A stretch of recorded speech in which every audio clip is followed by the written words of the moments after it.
एक सेठ जी बड़े कंजूस थे। वे अपने संपत्ति तिजोरियों में बंद करके रखते थे। परोपकार और धर्म कार्यों में वे कभी धन खर्च नहीं करते थे। वे न तो स्वयं कुछ अच्छा खाते पहनते उड़ते थे और न अपने परिवार के सदस्यों को ही अच्छा खिलाते पिलाते थे या पहनाते ओढ़ाते थे। अब एक बार होता क्या है, सेठ जी गंभीर रूप से बीमार पड़ जाते। तो उन्होंने एक रात स्वप्न देखा कि एक भयंकर आकृति वाला पुरुष उनके पास आया और उसने सेठ जी से कहा कि देखो, मैं मृत्यु का दूत हूं और तुम्हें लेने के लिए आया हूं। मृत्यु के दूत को सामने देख करके सेठ जी घबरा गए। तो उन्होंने कहा कि मैं आपको 10,000 रुपये घूस देता हूं, कृपया मुझे छोड़ दीजिए। तो मृत्यु के दूत ने जब 10,000 लेने के लिए तैयार नहीं हुआ तो सेठ जी ने क्या कहा, अब सेठ जी अब 10 लाख और 10 करोड़ रुपये तक देने को तैयार हो गए। लेकिन फिर भी जमदूत सेठ जी के प्रस्ताव से स्वीकार नहीं किया।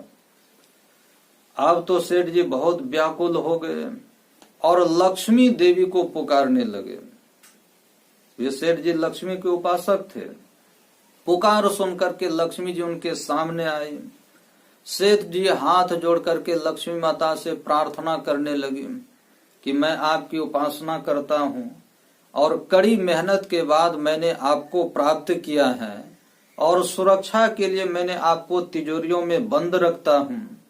आप यमदूत से मेरी रक्षा कीजिए। तो लक्ष्मी जी ने कहा कि तुमने मुझे प्रसन्न करके कभी नहीं रखा। तुमने हमें तो हमेशा तिजोरी में बंद करके रखा है। ये काम ठीक है? तुमने मुझे बड़ा दुख दिया है, हमेशा बक्से में बंद करके रखा। अच्छा, एक बात सोचो, कोई अतिथि तुम्हारे यहाँ आए और तुम उसे कमरे में बंद करके रखो, उसे खिलाओ पिलाओ नहीं, उसका आदर सत्कार नहीं करो, तो क्या वह तुम पर प्रसन्न होगा? वह तो तुम्हारा शत्रु ही बनेगा ना। तो मैं तो तुम्हारे पूर्व जन्मों के शुभ कर्मों के फलस्वरूप ही तुम्हारे पास आई, परंतु तुमने मेरा सदुपयोग नहीं किया, मुझे तिजोरियों में बंद करके रखा। यदि तुम मुझे स्वतंत्र रखते, दान पुण्यादि कर्मों में मुझे खर्च करते और साधु संतों की सेवा में मुझे लगाते, दीन दुखियों की सेवा में लगाते, दरिद्र नारायण की सेवा में लगाते, गरीब रोगियों के औषधि में चिकित्सा में धन को खर्च करते, तो मुझे बड़ी प्रसन्नता होती और तुम्हारे भी इहलोक और परलोक दोनों बनते। पर परोपकार करने से समाज में तुम्हारी प्रतिष्ठा होती, यश फैलता और स्वार्थ का त्याग करके संतोष का जीवन जीने से तुम्हें भी आत्मिक आनंद मिलता। पर तुमने तो ऐसा कुछ किया नहीं, इसीलिए तुम मरोगे तो सर्प की योनि प्राप्त करोगे। क्योंकि जो मुझ में आसक्ति रख करके शरीर को छोड़ता है तो उसकी ऐसी ही गति होती है।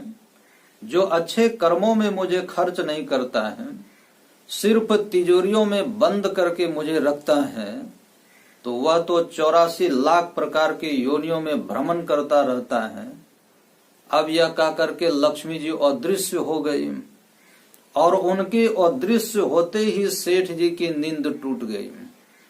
अब तो सेठ जी थर थर कांपने लग गए, उनके शरीर से पसीना छूटने लगा। अब स्वप्न की सारी बातें याद थी सेठ जी को। अब वो बातें कानों में लक्ष्मी जी की एक एक बात गूंज रही थी सेठ जी को। स्वप्न की घटना ने सेठ जी की जीवन धारा को बदल दी।